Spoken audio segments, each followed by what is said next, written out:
Congratulations, you've involuntarily made it to part 2. In this part, I'm mainly going to be talking about the actual making and building of the physical product, where in part 1, as you just saw, we talked about the background. So, let's dive right in. When filling out the design brief, I went through each question carefully and thought about what Stein had assigned us and what I wanted to get out of this project. First, I wanted the client to be myself because I wanted this project to be a vessel to help myself grow in my artistic mediums. I put down on my constraints, no sketching, and my comfort zone. My main goal for this project was to work outside my comfort zone. I'm told I'm good at drawing, so I wanted to try something new. Create something physical instead of on paper. So I decided I would do something physical by doing wire wrapping, and then doing something 3D, doing 3D modeling and 3D printing, which is something I've never done before. Once all of this was settled, I started building. I started with the wire wrapped piece. I watched countless YouTube videos and Instagram reels to try and figure out tutorials and examples to help me figure out where to start. Slowly but surely, I was able to put together a wire wrapped piece. The wire wrapping wasn't necessarily the hardest thing in the world, it was just extremely time consuming, and if you put one little dent in the wire, that thing wasn't going away. So it was a lot of just trial and error, like Ashby's teachings, and trying to figure out ways that I could manipulate the wire to get the shape that I wanted it to get.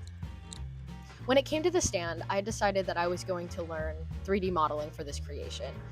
I recently started learning the basics of Blender for a class, then decided to dive right into the more advanced settings for this project. Blender is a complex 3D software specifically for art and animation. I watched, again, numerous YouTube videos and asked for assistance from my professor to complete the final model. I wanted the model to be symmetrical based off of the arts and crafts movement, but wanted to add my own twist to it by adding elements that looked a little bit like deer antlers. When I landed on the idea of making the stand look like antlers, I had a couple reasons why.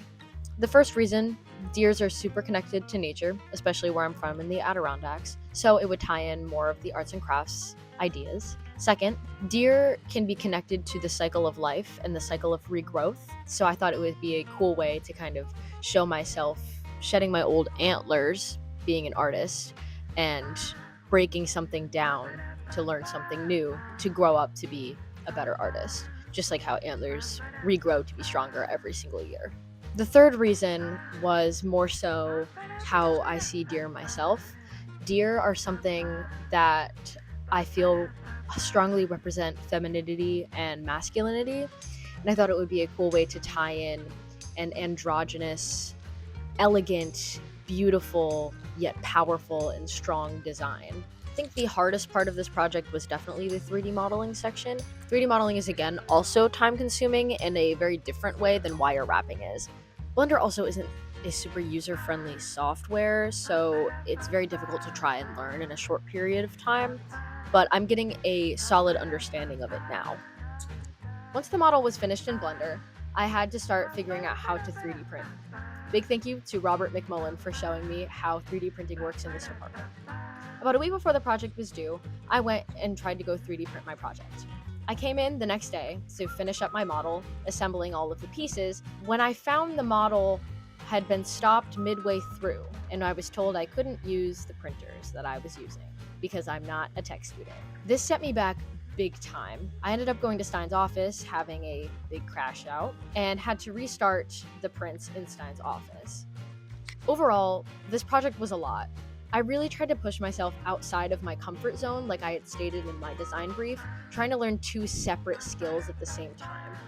Honestly, I think I took on a little bit too much, but it was worth it in the end. I found that I really enjoyed the 3D modeling portion, really understanding the elements of Blender, and can incorporate it into my artwork.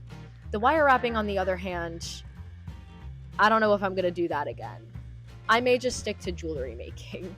But overall, I still prefer digital over physical making. Change one thing about the way that I handled this project, I would have started the 3D model way sooner and trying to get it done so I could troubleshoot more of the 3D printing stuff way beforehand. It really does hurt me a lot that I didn't get to draw for this project, but I am proud of myself for fighting those demons and continuing to do physical models and 3D modeling instead of just sketching out my idea. It really was hard to try and show my idea in a different way. Despite all of the struggle that went into this project and the resistance leading up to this project, I'm proud of myself. It took a lot. It was very uncomfortable, and I feel that I am a step closer to growing as an artist. I have to learn to live with the uncomfortable and really to bask in it. I have to be able to learn from it, and I feel that I did learn a lot from this project, and I'm proud of myself. So yeah, thank you.